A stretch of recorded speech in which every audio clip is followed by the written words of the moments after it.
the Yasik was a constitution that was brought by the people of that came after Genghis Khan. And so after when they came into Islam, a lot of times they were trying to put into play, instead of the Sharia, they wanted to put together this constitution that they had, which was kind of like a mix. It was a mix of like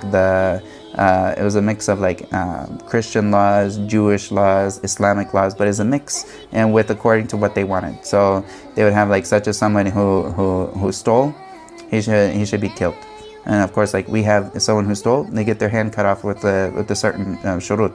That's in Islam. But they would have like someone who stole, they should be killed. And so like this is it's a different ruling than what Allah gave.